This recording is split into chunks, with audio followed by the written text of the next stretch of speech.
Hi, I'm Larry Williams with the University of Florida Extension Office in Okaloosa County, and we're at Crestview Nurseries in Crestview taking a look at what they have ready for the spring in vegetable garden type plants and some of the ornamentals. I'm in this greenhouse that we're in. This is mostly some of the flowering annuals. And I like to include some of these even in my vegetable garden. I have started going more with raised bed gardening, but within containers or raised beds or traditional in-ground garden, you can incorporate color. And I find that very satisfying, some of which you can plant from seeds like sunflowers, the old-fashioned zinnias. And I go out and look at the pollinators. I take pictures once they start blooming, and just very much enjoy it. That it's a win-win. You have color in your landscape, but you're attracting good pollinators to the garden that come in after those pretty flowers, and they help you by helping pollinate some of those cucurbits. That's your watermelon, squash, cantaloupe, cucumbers that have to have cross-pollination. So it's a win-win. Let's take a look at what they have available. This is a plant that's quite colorful. It's celosia, commonly called coxcomb, all kinds of colors, and these are young, they're still small, but when you plant these are warm season. Just like with the vegetable plants, you have warm season and cool season, and timing on when you plant whichever you plant is critical. We're in the transition coming out of winter into spring, and it's the warm season vegetables and annuals that you want to be planting right now. And the celosia, which comes in all kinds of colors. This is a yellow. You see one that's a different cultivar variety that is red. They will grow probably up to about this height, and you need at least a good foot square to accommodate each plant. So when you buy these, you're buying them in little packs, and this one happens to be in packs of 3. So if you were to buy this, you have it in groupings of 3. And believe it or not, you know, these are spaced about an inch or so apart, but once you take it out of the container and put it in your garden or out in your landscape, and again, it has a good fibrous root system, this would be set probably at least a foot, 12 inches apart from the center of one plant to the center of the next to accommodate the genetic growth. They will get much larger than what you see.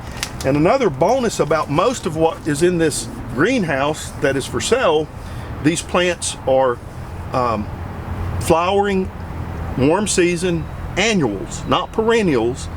As soon as we get into the other end of this season, later in the year in fall and winter, when we get cold enough, basically the first killing frost, it will pretty much knock these back because they are warm season. They thrive under spring, summer, early fall conditions, and they will bloom consistently if you put them in the right place. They need plenty of sunlight. So let's take a look at some others that are here. So look at the variety of colors. You've got the orange, red, yellow, all mixed together. These are all the celosia. And I'm saying that for the sake of knowing what I'm saying. That's C-E-L-O-S-I-A. That's the name of this, and it says it's an annual.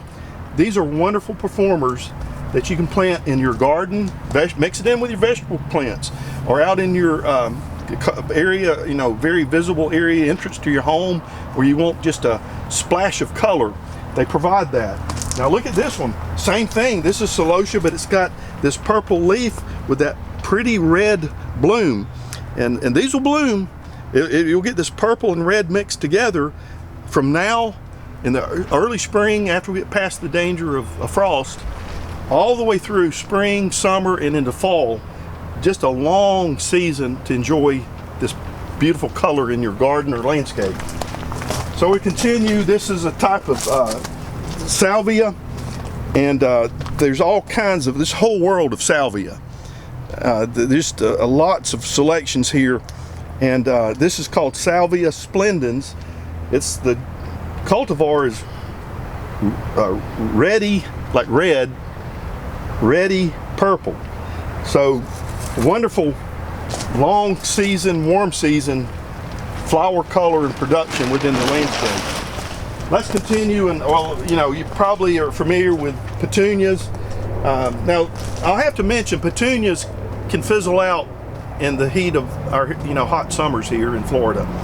So this one will be a good performer in the spring, but you hit about June when it starts really raining and the heat of summer, this may just fizzle out. Now you need to be aware of that. This is also an underused fall plant. If we have a mild winter, you can plant petunias and they'll grow and bloom in the fall and sporadically bloom through a mild winter and really put on a show the following spring. But they'll fizzle out in the heat of summer. Both the humidity, the rainy, hot summer weather does a number on petunias, but they're still valuable.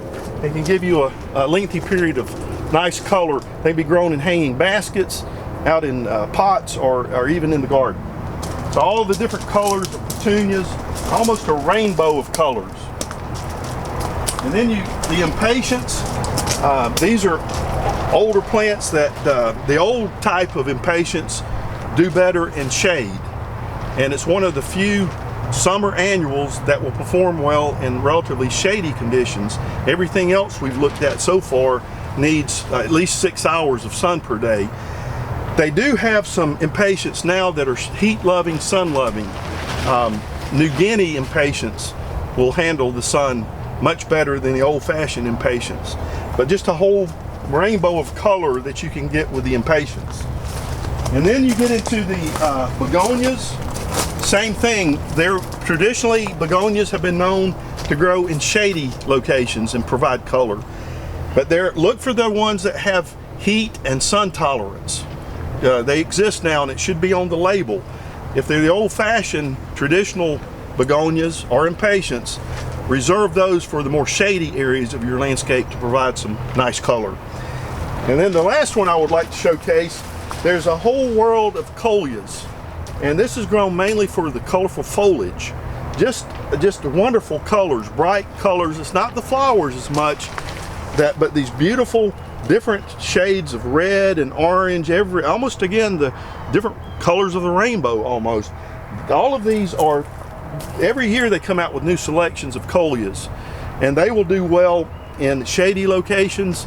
Again, if you're looking for more sunny areas, look for those that have been developed to grow in sun.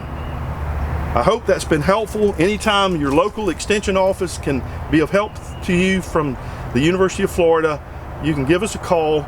Here in Okaloosa County, our phone number is 850-689-5850.